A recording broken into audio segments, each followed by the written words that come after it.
Bonjour. Bonjour. Alors, pourriez-vous vous présenter vos études et votre parcours professionnel? Eh bien, je suis Philippe Serra, j'ai bientôt une soixantaine d'années et j'ai fait des études initiales de psychologie, hein, psychologie clinique et psychologie du travail. Mon projet était de travailler dans les RH au sein des entreprises et chose que j'ai fait en premier emploi en rentrant au sein du groupe Péchinet dans sa cellule recrutement qui était un cabinet interne en fait qui s'appelait Bailly Conseil.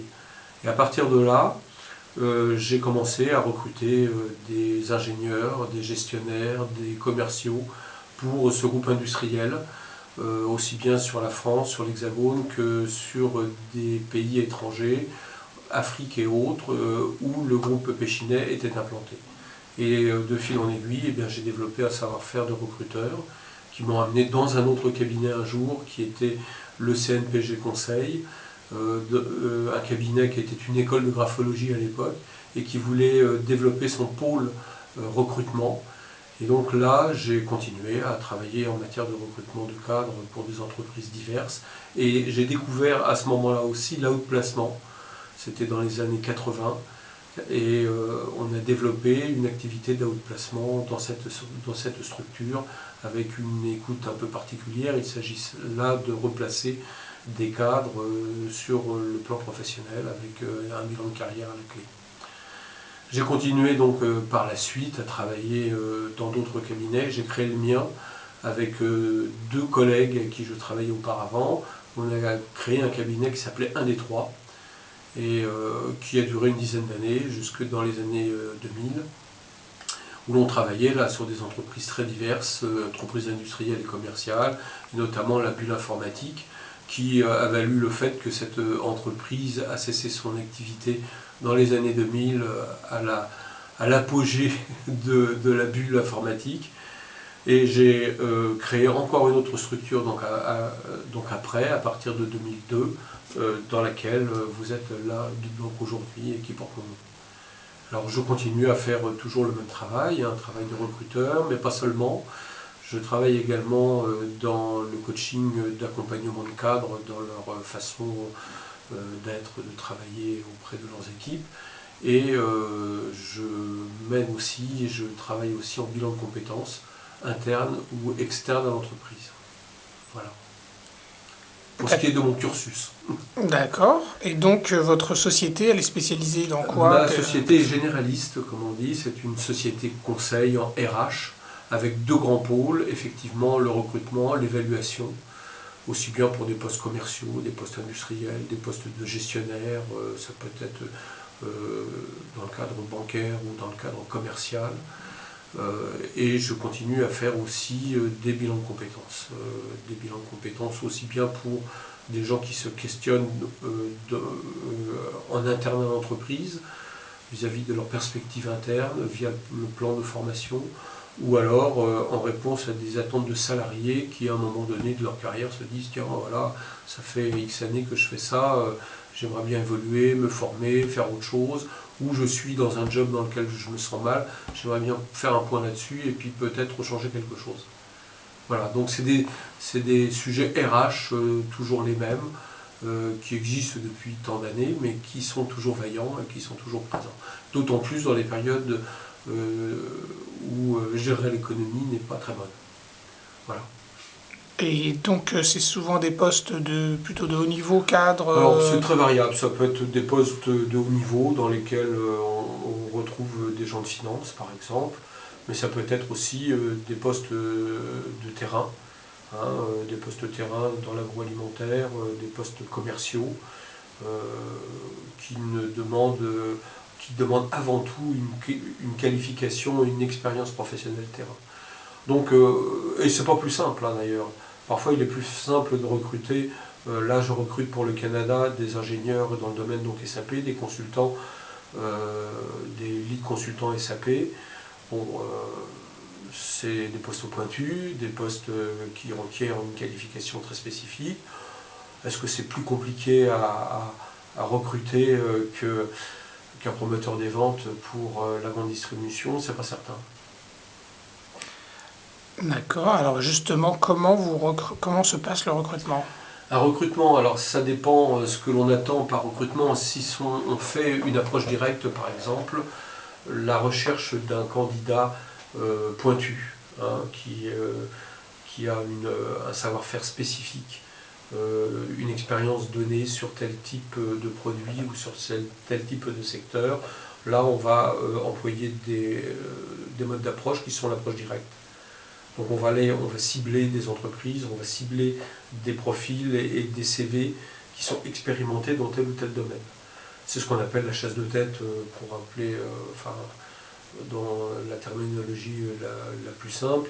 L'approche directe, je préfère, c'est repérer ces CV, repérer ces personnes, les identifier, les avoir au téléphone, avoir une communication avec eux pour connaître leurs intentions, leurs motivations, leur vendre aussi l'entreprise et le poste pour lesquels on va les contacter, et puis à rentrer ensuite, si les gens sont OK pour aller plus loin, dans un processus de recrutement un peu plus classique, qui vise là à évaluer la faisabilité de ce projet, leur intégration et l'adéquation entre cette entreprise et ces personnes. Ça, c'est ce qu'on appelle l'approche directe. Sinon, le recrutement classique, c'est un recrutement de type annonce. Alors avant, on les passait dans la presse, papier. Maintenant, voilà, 90% des choses passent sur le net, sur le moteur de recherche d'emploi. Et donc là, on va effectivement communiquer par ce biais-là un profil de poste, une attente. Et donc on va recevoir des CV, qu'on va trier suivant des critères qui sont objectifs en quelque sorte, hein, à savoir des critères d'expérience, des critères de formation, et qui supposent un certain nombre de passages dans certains types d'entreprises par exemple. Et donc une fois qu'on a fait nos tri de CV, parce que c'est comme ça que ça s'appelle, on a repéré 10, 12, 15 CV dans le meilleur des cas. Parfois, quand on en a 5, on est content, vous savez. Eh bien, on reçoit les gens, on les reçoit en entretien. Hein, alors, on leur écrit, on leur envoie un mail, hein, c'est comme ça que ça se passe. On les reçoit en entretien, on leur présente la société, le poste, les attentes qui sont les nôtres, et puis on les fait parler sur leur parcours professionnel, sur leur parcours d'une façon effective, d'une façon factuelle, mais aussi sur leurs intentions. À travers un entretien, il s'agit de voir la réalité technique et expérimentale qui a été la leur, mais aussi de se dire j'ai qui derrière ce parcours, quel type de personnalité j'ai en face de moi. Pour une simple raison, c'est qu'on peut être très bon techniquement dans son job, c'est pas pour autant qu'on va s'intégrer dans telle ou telle entreprise. Donc quand on fait un recrutement, on intègre à la fois une compétence technique, mais aussi une personnalité. Et cette personnalité, elle doit s'accorder avec des gens existants. Des gens existants qui sont une culture d'entreprise, qui sont un chef de service N+1 qui est comme ci, comme ça, qui est une équipe à manager qui a telle qualité mais tel défaut. Il faut que la greffe prenne. Et donc, quand on s'aperçoit qu'un recrutement ne marche pas, c'est rarement pour des questions d'expérience technique ou de spécificité technique, mais plus pour des raisons personnelles, gérer d'adéquation à un environnement donné. Et alors, comment vous décryptez ça? Je décrypte quoi? Eh bien, cet aspect personnel. Bah, là, vous me demandez de décrire ce que fait un psychologue quand il écoute quelqu'un. Alors, je vais vous raconter en 3 lignes ce que fait un psychologue. Il écoute. Hein, il écoute, il regarde. Et il essaye de, précisément, dans un laps de temps d'1 heure et demie, de décrypter la personnalité qu'il a en face de lui. Le type de comportement, le type d'attitude, le type de résistance à l'effort, au stress, le type de maîtrise qu'il peut avoir de lui, les motivations, etc.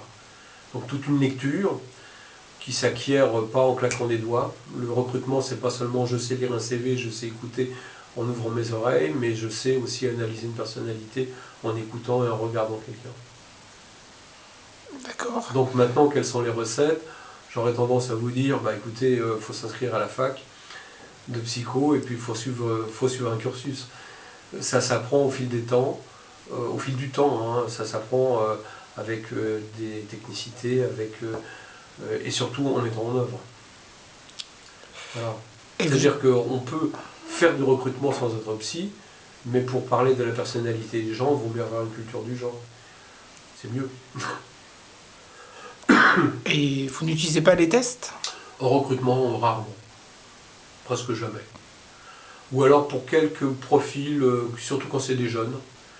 Alors pourquoi quand c'est des jeunes et pas des expérimentés? Tiens, voilà. Un expérimenté, il a quelque chose à dire vu qu'il a travaillé. Il a une expérience, il a des choses qui se sont bien passées, moins bien passées, donc il a matière à exposer. Et donc il y a matière à le travailler, justement. Le jeune, alors Primo il est jeune, déjà, hein, alors c'est pas une tare, mais c'est comme ça, il est jeune, donc il sort de son école, ou de sa fac, peu importe de l'endroit d'où il sort, mais il a des connaissances, mais il n'a pas d'expérience. Et donc sa personnalité, elle est tout en devenir encore. Hein, il est au début, il est au balbutiement, donc il est tout en potentiel. Alors que le professionnel aguerri, il a des aptitudes avérées, il a des compétences, c'est comme quelqu'un qui apprend à conduire. Quand on apprend à conduire le premier jour, ça patauge un peu, entre l'embrayage, le ceci, le cela, avant d'être à l'aise dans la conduite, il faut quelques semaines, quelques mois. Et au bout de 3-4 ans, on ne se pose plus la question, on rentre dans sa voiture, ça marche tout seul. C'est ça la compétence. Et bien le jeune qui sort de l'école, eh ben, sa compétence, il ne l'apprend encore. Donc parfois, il est intéressant de passer des tests pour se dire quelles sont ses facilités, quel est son potentiel. Et à travers des tests, on peut le voir, ça. Avec des professionnels aguerris de plus belle lurette, c'est moins utile. Ça se voit autrement. Ça se voit à travers l'entretien, à travers ce qu'il va nous raconter. Ou pas nous raconter, d'ailleurs. Oui. Donc il faut savoir lire. Un entretien, c'est une lecture, en fait. Oui. Eh bien justement, je voulais vous poser une question sur la lecture, sur la graphologie. Vous avez parlé de la graphologie, alors qu'est-ce que... Alors là, je ne suis pas graphologue, hein, moi-même. D'accord. Je ne suis pas graphologue. Et effectivement, quand on fait des études de psycho, on vous apprend à la fac de psycho que la graphologie est un mauvais outil. Hein, vous l'avez peut-être déjà entendu, ce genre de fantaisie. Et moi, je l'ai entendu, vu qu'on me l'a dit, etc. Et puis, je l'ai d'ailleurs dit moi-même.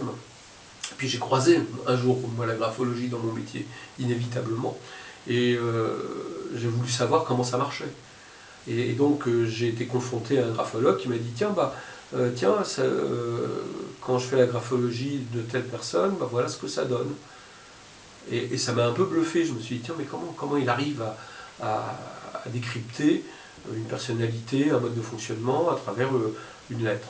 Et donc effectivement, pour être court, la technique de la graphologie s'apparente à des tests projectifs tels qu'on les a en psychologie. Par exemple, le test du bonhomme, le test de l'arbre, je ne sais pas si vous avez entendu parler de ça, dessiner des arbres, ou dessiner un bonhomme, ou le test du village, où on demande, et ça c'est des tests en psychoclinique, hein, on demande aux gens sur une planche de bois d'1 mètre carré de nous positionner des petits éléments de village. Eh bien c'est un test projectif sur un espace donné.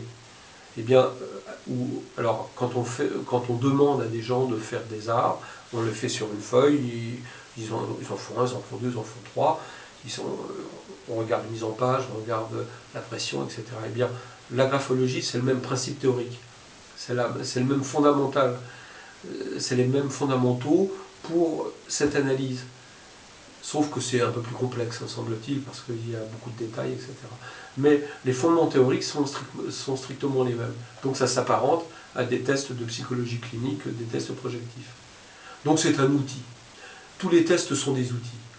C'est des outils d'appoint, et à la rigueur, on peut faire un recrutement sans faire de test, hein, ou sans faire de grapho.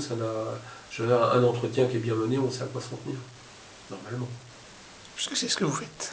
Comment ? Puisque c'est ce que vous faites. Donc. Alors oui, mais on peut avoir des garde-fous, parce que effectivement, par exemple, quand on fait des bilans de compétences, on a le temps. On a tout le temps, parce qu'on étale tout un process d'audit sur plusieurs semaines. Donc il est intéressant de se poser la question, de se dire, tiens, mais si on lui fait passer des tests, ou si on lui fait faire une grapho, qu'est-ce que ça va donner au-delà de tout ce qui est sorti de nos entretiens? Donc c'est intéressant de comparer l'ensemble en feu croisé. Donc il passe des tests, une batterie de tests, et puis il se dit, Et la personne obtient des résultats dans tel domaine, dans tel domaine, dans tel registre, etc. Questionnaire de personnalité qui donne ci et ça, et une grapho qui par ailleurs donne des atouts, des points de force et des points de faiblesse qui sont ceux-là. Et c'est intéressant de voir comment ça se croise. Qu'est-ce qui se ressemble? Qu'est-ce qui permet de préciser telle ou telle chose encore? Pourquoi c'est intéressant? Parce que quand on a affaire à l'individu, c'est difficile de le mettre en équation. Ou alors, je dirais l'équation est compliquée, hein, pour tout vous dire. Donc, plus il y a d'infos pour préciser, et plus on a de chances de ne pas se tromper. Voilà, pour être clair. Sauf que dans un entretien, on n'a pas le temps de le faire. Et en plus de ça, dans un entretien de recrutement, il y a des enjeux. La personne qui est en face de moi, elle est là pour se vendre. Elle est là pour se promouvoir à travers son parcours et à travers ses intentions. Moi, je suis là pour acheter. Pour lui vendre aussi une entreprise, mais je suis là pour acheter. Donc il y a un deal, il y a une négo. Alors que dans un bilan de compétences, il n'y a pas de négo. On est là pour faire un audit et pour travailler à fond. Donc la façon d'aborder les outils sont tout à fait différents. Donc c'est pour ça qu'ils sont intéressants dans ce cadre-là, beaucoup plus que dans d'autres. N'empêche qu'avec des jeunes, faire passer des tests, c'est intéressant parce que ça permet de voir les potentialités, de voir par exemple sa gestion du stress, savoir sa capacité à se concentrer. Donc c'est pas dans le quantitatif de la note obtenue que l'on va se placer, mais c'est dans la façon dont il aura abordé la gestion du problème. Vous voyez, si je cherche quelqu'un qui résiste au stress et l'autre qui pagaille dans ses tests, je me dis, bon, il a une gestion de nervosité émotionnelle qui n'est pas très bonne. Pourquoi? Et donc en entretien, on va en parler. Vous voyez? Alors que je veux le placer dans un poste où il sera sous la pression, une pression constante. Vous voyez? Donc il est intéressant de se dire qu'effectivement, si on est quelqu'un de solide qui résiste au stress, c'est pas gênant. Si on met quelqu'un qui est fragile et qui a une sensibilité à fleur de peau, et qu'on va mettre dans un bain professionnel difficile, est-ce bien utile pour lui et pour l'entreprise d'ailleurs? C'est utile pour qui? C'est utile pour personne en général. Donc il faut savoir pourquoi on fait ça ou on fait passer des tests à quelqu'un. Il y a toujours une raison. C'est pas en l'air. D'accord. Voilà. Alors, quel conseil vous pourriez donner à des étudiants justement qui voudraient passer par vous pour trouver un travail au niveau de l'aide de motivation, CV, entretien? Est-ce que les jeunes diplômés d'écoles d'ingénieurs, d'écoles de commerce par exemple, passent systématiquement par les fourches codines des cabinets de recrutement? J'aurais tendance à dire de moins en moins. Enfin, il fut un temps, j'en ai vu beaucoup.